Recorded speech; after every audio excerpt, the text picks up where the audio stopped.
Hi and welcome to the Fitness Retreat cooking lesson with not a cook, with me Marvin. I'm a trainer at the Fitness Retreat. I'm going to be showing you something really quick and easy. It's just a tip, really something you could do at home or try for yourself.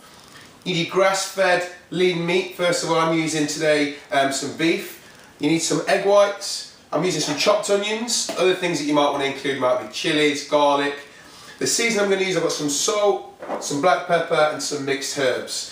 To make my mincemeat a little bit more thinner, the texture a little bit better quality for my burgers, I'm going to actually put them all in a food blender and just whisk them all up. So it's the egg whites, the meat, the onion and the seasoning inside the blender, chop it all up. It's just going to give it that mix, and when I make the burgers it's going to give the texture a hold by using the egg whites. That's what's going to hold and bind it together, and it's just going to hold it still for me till I get them in the frying pan. That's step one. So everything's now inside the blender. You've got your lean meat, you've got your onions, I've got 3 egg whites in there, some salt and some pepper. All I'm going to do now is blend that all together, make it nice and thin, chopped up, and get a good mix. As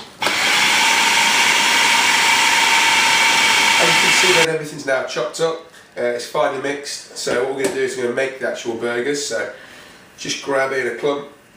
The trick is not to make your burgers too thick, because obviously it's going to take longer to cook through. So just going to make some small burgers. And just a very small, about this big. Try and push it out, make it a bit thinner. I just use my hands and get in there a little bit. So you make it as many small burgers as you can out of the meat you've got. Just pop them all on the tray and we're all good to go. So just that small amount made is about 20 burgers, and that's as many as we need really, or a good amount, so that we can have some for the meal that we're about to have, but we need to save some for snacking later on, so we can eat these cold as well as warm.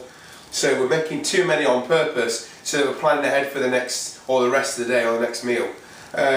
So if you don't understand why we're making our homemade burgers, or you don't understand why we're frying them using coconut oil, then the best thing really to do is to get in contact with us at the Fitness Retreat, or come on to one of our 7-day programs, so that you can see and learn why we do this with the chefs. Obviously I'm a trainer, not a chef, but I'm showing you how easy it is for somebody like me just to construct something like this quickly and easily.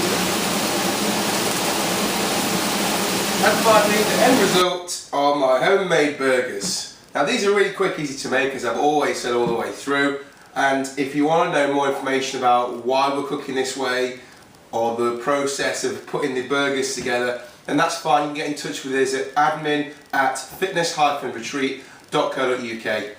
Also, what I'm looking for really is people are going to try this at home, for them to take a photo on the phone and email it to us so we can upload it on our Facebook page, the Fitness Retreat. So hopefully you enjoyed that. Very quick, easy, some tips of how to make something that's very nutritious. You can have it obviously for any meal of the day, but you've also got it there as a snack, hot or cold, throughout the day, so you get that protein fix, so you can get to reaching your personal protein goals, which we'll have calculated for you on the Fitness Retreat.